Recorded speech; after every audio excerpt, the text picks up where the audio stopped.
할렐루야, 샬롬. 5월 22일입니다. 매일 성경 말씀 묵상 주님의 이름으로 시작합니다.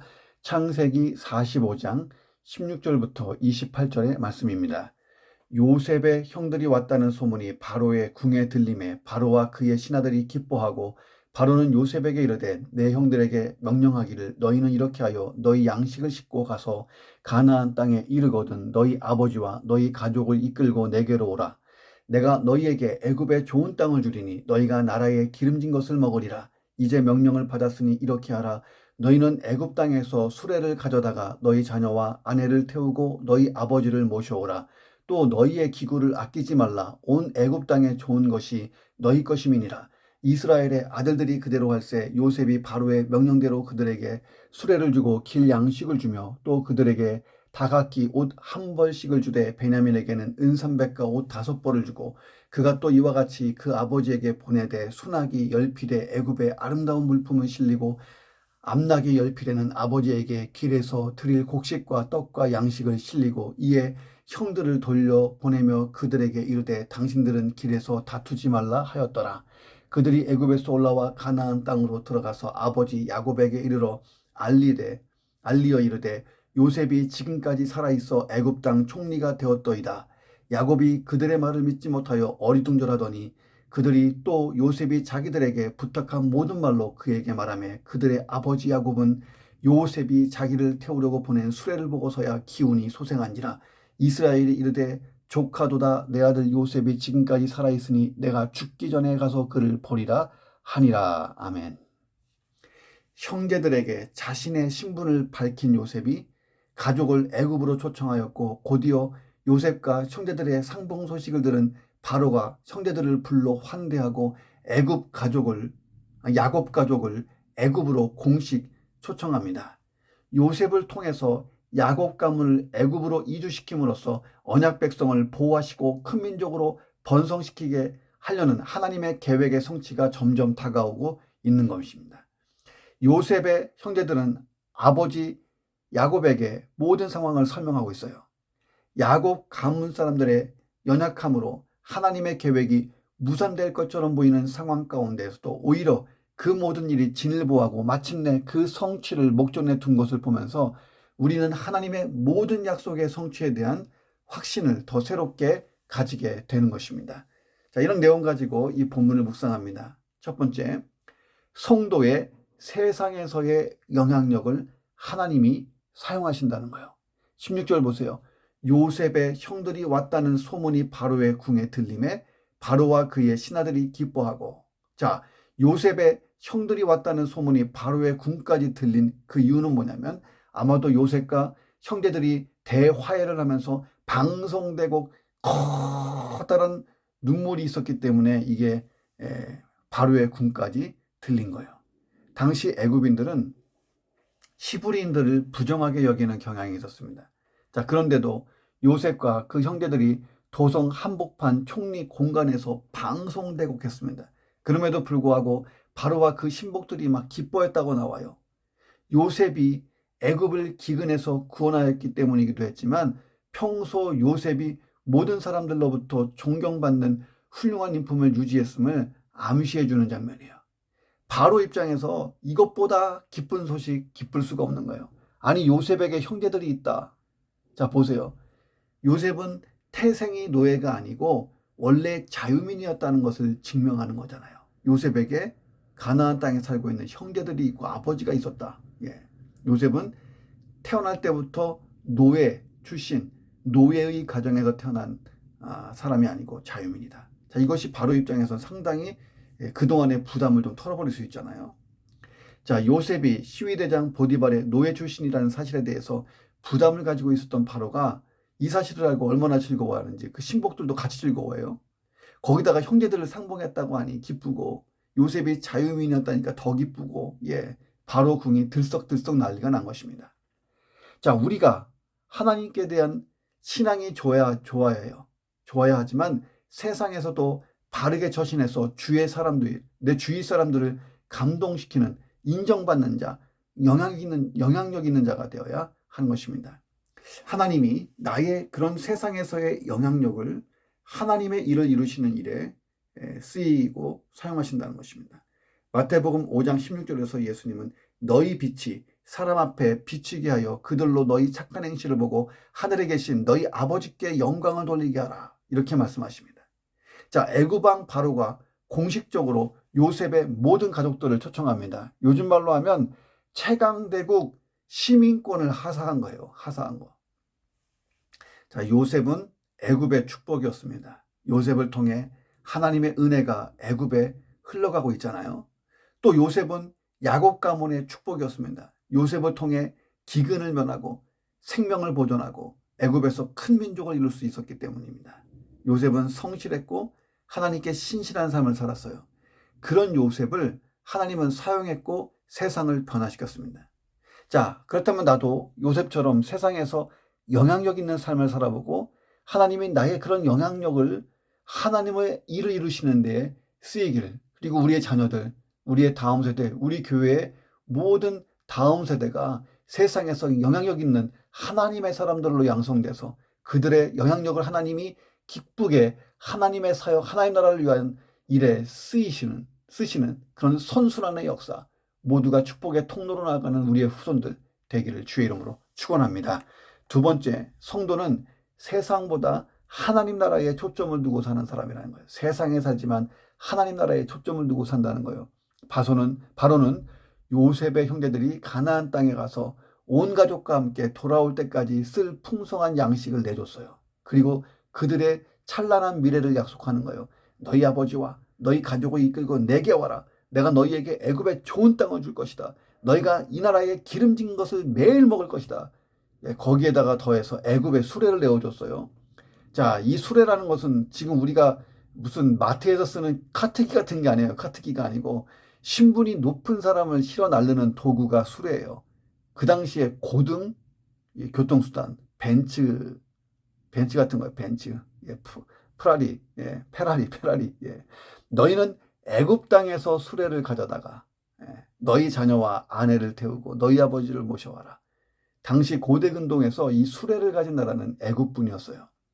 400년이 지난 출애굽 이후에나 점차 팔레스타인 지역으로 수레가 확산돼 갔을 정도로 이미 애굽은 초강대국이었어요. 수레를 가진 나라. 애굽 왕 바로가 최대의 예우를 갖추어 야곱 일가를 애굽으로 초청하고 있다는 거예요.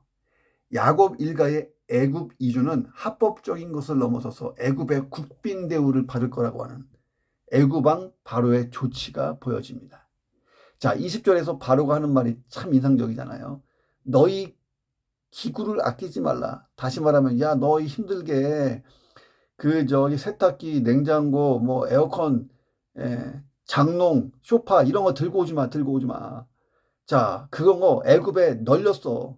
온 애굽에 좋은 땅을 내가 줄 거고 너희 필요한 그 살림살이 다 줄 거니까 다 놓고 와. 예. 제가 일본에 사역하러 가는데 거기에 참 원로 장로님께서 저에게 전화하셔서 하신 말이 아무것도 가지고 오지 마세요. 여기 다 해드릴게요. 아무것도 가지고 오지 마세요. 근데 저는 바리바리 다 싸갖고 가서요. 예, 아까워서. 예, 최대한 교회의 재정을 아끼려고 한국에서 가지고 갈 수 있는 것들을 막 가지고 가봤는데, 갔는데 막상 못 쓰는 것도 많았습니다. 전압이 안 맞아가지고. 근데 그 말이 참 따뜻했어요. 바로가 그렇게 얘기하잖아요. 바로는 야곱 일가가 올 때에 여러 기구들을 다 가지고 오지 않아도 그들이 사용할 의복과 그릇, 연장들을 미리 예비해 주겠다고 호의를 베풀었습니다. 야곱 일가가 가나안에서 애굽으로 이주해 오기는 그리 쉬운 문제가 아니잖아요. 자, 그러나 그들이 가나안 땅을 서둘러 떠남으로써 잃게 될 것을 걱정하여 애굽으로 내려오는 것을 서두르지 않았다면 70명의 가족 중에 많은 사람이 기근으로 죽었을 것입니다. 자, 하나님께서 약속하신 더 큰 것을 얻기 위해서 우리에게 속한 헛된 것들을 버린다면 하나님께서 넘치도록 은혜로 우리에게 채워주신다는 거예요. 우리는 나그네 영성으로 살다가 하나님 나라에 들어갈 때에 세상 것은 다 버리고 떠나는 것입니다. 자, 그런데 걱정할 이유가 없어요. 왜? 천국에 더 좋은 것들이 우리들의 것으로 예비되어 있기 때문인 줄로 믿습니다. 애굽에 좋은 것이 다 너희들 것이다. 자, 이 바로의 말을 들어보세요. 그러니 너희 기구를 아끼지 마라. 자, 인간의 왕 바로의 말에 그런 권세와 힘이 느껴졌어요. 예. 야, 다 줄게. 더 좋은 거 줄게. 그냥 와, 그냥 와. 몸만 와. 예. 자, 그런데 새하늘과 새 땅을 만드시고 우리를 부르시는 하나님의 권세와 힘은 얼마나 클까요? 예. 야야야야, 세상에 있는 거 아무것도 갖고 오지 마. 예. 그냥 와, 그냥 와. 다 있어, 다 있어. 더 좋은 게 많아. 예. 황금길로 이 길바닥이 이 채워질 정도니까요. 창세기 47장 17절, 애굽 이스라엘 족속이 애굽 고센 땅에 거주하며 거기서 생업을 얻어 생육하고 번성하였다라고 증거되어 있죠. 그만큼 바로가 제공해 준 거예요. 자, 우리는 영원한 천국에서 주님과 함께 영원히 행복할 거예요. 그렇다면 우리의 초점을 세상보다는 하나님 나라에 두고 살기를 주의 이름으로 축원합니다. 세 번째, 자신의 잘못을 먼저 인정할 때에 화평을 이룰 수 있습니다. 자, 요셉이 바로의 명을 따라서 형들에게 수레를 내주죠. 풍성한 양식을 실어줍니다. 수나기 열필에 애굽의 아름다운 물품을 실리고 암나귀 열필에는 아버지를 섬길 곡식과 떡과 양식을 실었어요. 당시 수나기보다는 새끼를 낳는 암나귀가 훨씬 더 가치가 있고 훨씬 비쌌어요. 자, 아버지 야곱에 대한 요셉의 효심이 가득한 거예요. 예, 암나귀 열필. 예. 자, 요셉은 형들에게 각각 옷 한 벌씩을 주되 베냐민에게는 5벌을 주고 은 300을 줬어요. 자, 이런 요셉의 행위는 그의 형제들로 하여금 야곱의 특별한 사랑으로 채색 옷을 입고 다녔던 요셉을 시기하여 미디안 상인들에게 팔아버렸던 지난날 자신들의 잘못을 생각나게 만들었을 것입니다. 자, 그리고 요셉이 형들에게 당부하는 거예요. 당신들은 길에서 다투지 말라. 자, 여기에 여러 가지 의미가 있는 말이에요. 형들은 과거에 요셉을 애굽에 판 일을 두고 서로에게 책임을 떠넘기며 다툴 우려가 있었습니다. 요셉의 말은 과거의 잘못을 서로에게 전가하지 마시오. 화를 내지 말라는 거예요. 그들이 애굽으로 이주한 후에 요셉이 한 사람을 선동자로 지명한다면 그가 모든 책임을 져야 하기 때문에 책임 회피를 위해서 서로 화를 내며 다툴 가능성이 있었다는 것입니다. 형들은 여전히 요셉을 두려워하고 있었어요. 그만큼 지은 죄가 컸던 것입니다. 훗날 아버지 야곱이 죽은 후에 형제들이 요셉의 마음이 돌변하고 그들의 죄를 물을 것에 대해서 두려워했습니다.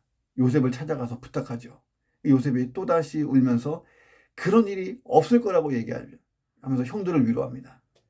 요셉의 형들 중에 먼저 나서서 자신이 그 일에 대한 선동자이며 가장 무거운 책임이 있는 자라고 말하는 사람이 없었죠. 자, 그랬다면 얼마나 더 좋은 결과가 있었을까요? 이미 요셉은 마음에서 다 용서했는데요.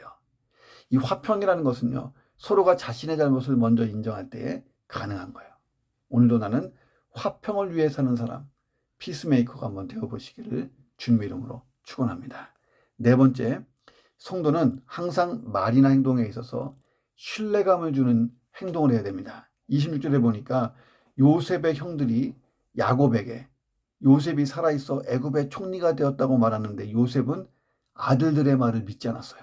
아니, 자기 아들들이 지금 증언하고 있는데 믿지 않는 거예요. 물론 너무나 놀라운 일이고 이건 불가능한 일에 가깝기 때문에 믿을 수가 없죠. 이미 죽은 것으로 알고 있던 요셉인데 몇십 년이 지나서 이미 마음에 떠나보내고 이제 잊기로 하고 있는데, 예. 그런데 또 다른 이유도 있어요. 야곱의 아들들이 그동안 야곱에게 신뢰감을 주는 행동을 한 적이 별로 없잖아요. 과거에 그들은 세겜 사람들을 속이고 그들을 학살했고 누베는 아비의 첩과 통관하는 등 잘못을 저지르고, 예. 또 요셉을 팔아넘기고 죽었다 하고, 자, 이런저런 일이 누적되면서 야곱은 아들들의 보고에도 불구하고 이 아들들이 얘기하는 것을 사실로 받아들이지를 못합니다. 46절에 믿지 못하여 어리둥절하다. 자, 원문대로 하면 마음이 굳어졌다. 굳어 있어서 믿지 못했다. 이렇게 해석이 돼요. 무엇보다 그들은 과거에 야곱에게 요셉이 짐승에게 먹힘당했다고 거짓으로 고발했던 자들이잖아요. 근데 이제 와서 요셉이 살아있고 애굽의 총리가 되었다고 말하니까 야곱이 어떻게 그들의 말을 믿을 수 있었을까요? 평소에 사람들에게 신뢰를 주는 행동을 하지 못하는 사람은 결국 사람들의 신임을 잃게 되고 진실을 말하는데도 사람들의 의심을 받는 것입니다. 자, 성도가 만일 거짓말을 일삼거나 하나님을 믿지 않는 사람들과 똑같이 행동한다면 세상 사람들은 성도가 믿는 하나님도 그런 거짓말하는 하나님이라고 생각하게 돼요. 그래서 진리인 복음을 증거하는데도 사람이 믿지 않아요. 복음을 못 믿는 게 아니라 그 복음을 말하고 있는 이 사람 때문에 못 믿는 거예요. 그러므로 우리가 진실하지 못하면 나만 아니고 하나님을 거짓말쟁이로 만들고 복음의 위력을 떨어뜨리고 영향력도 떨어뜨리는 거예요. 큰 죄악을 저지르는 거죠. 자, 오늘날 한국에서 일어나는 일들을 보면 알 수 있잖아요. 그리스도인들, 교회 다니는 사람들을 별로 신뢰하지 않아요. 자, 오늘 내 삶이 진실을 말하고 신뢰감을 주는 거룩한 성도의 삶이 되기를 주님의 이름으로 축원합니다. 마지막 5번째, 예수님 안에서 삶의 의미를 찾는 것. 이것이 가장 좋은 인생이라는 거예요. 아들들의 말을 믿지 못했던 야곱이지만 요셉이 보낸 수레를 보고 믿기 시작했어요. 자, 이런 수레는 이 가나안 땅에서 본 적이 없는 애굽의 고위층이 아니면 구할 수 없는 고급 수레였어요. 처음 보는 수레, 어마어마한.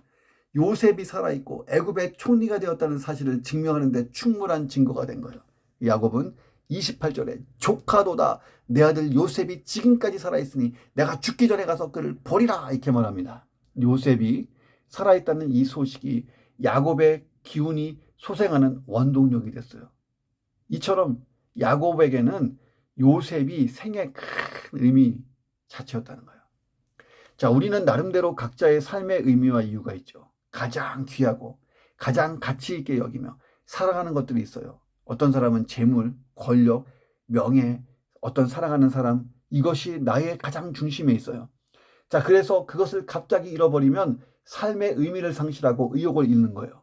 재물이나 명예를 상실했을 때에 자기의 목숨을 끊는 사람도 있잖아요. 그러나 정작 그런 것들은 세상에만 유효할 뿐 영원하지는 않습니다. 우리는 영원하지 않은 것을 붙들고 내 삶의 모든 의미를 거기에 걸 필요는 없는 거예요. 영원한 것에 걸어야 지혜로운 거죠. 예수 그리스도, 주님만이 우리의 영원한 삶의 의미가 되는 거예요. 주님께 나의 모든 삶의 의미를 두면 내 삶에서 사라지는 어떤 것이 발생한다 해도 우리의 신앙이나 삶이 흔들리지 않는 것입니다. 오늘 내 삶의 의미와 목적이 왜 흔들리고 있습니까? 나의 중심에 무엇이 있습니까? 주님만 가장 중심에 있기를 주의 이름으로 축원합니다. 기도하겠습니다. 하나님, 요셉처럼 세상에서 하나님이 주신 지혜와 능력으로 영향력 있는 삶을 살게 하셔서 세상의 많은 사람들이 나의 선한 행실을 보고 또 나의 영향력을 느끼고 하나님을 찬양하며 하나님 앞으로 나오게 되는 복음의 통로요, 복의 통로요, 또 하나님 나라 가는 그런 믿음의 통로가 되어서 많은 하나님의 일들을 감당하는 도구가 되고 거룩한 도구로 쓰임받게 하여 주옵소서. 내 인생의 초점을 세상이 아닌 하나님 나라에 두고 살며 영원한 가치를 따라 살게 하시고 그 나라를 향해서 준비하는 내 인생 되게 도와 주옵소서. 내가 먼저 잘못을 인정하며 언제나 화평을 먼저 추구하는 화평의 사람 되게 하시고 그로 인하여 나를 통해 주의 은혜와 축복이 흘러가는 인생 되게 도와 주옵소서. 항상 신뢰감을 주는 사람이 되어서 주의 복음을 내 삶의 모든 것을 통해 전할 수 있는 거룩한 통로가 되고 하나님 복음의 확장이 열리는 내 삶이 그렇게 쓰임받는 도구가 되게 도와 주옵소서. 주님 안에 내 삶의 의미와 목적을 두고 그래서 세상에서 상실된 것으로 인하여서 괴로워하지 않고 연연해하지 않고 흔들리지 않으며 그 나라 하나님 나라에 쌓아둔 것으로 인하여서 기뻐하고 기대하고 영광에 참여할 것을 기다리는 그런 거룩한 성도의 삶을 살 수 있도록 도와 주옵소서. 예수 그리스도의 이름으로 기도합니다. 아멘.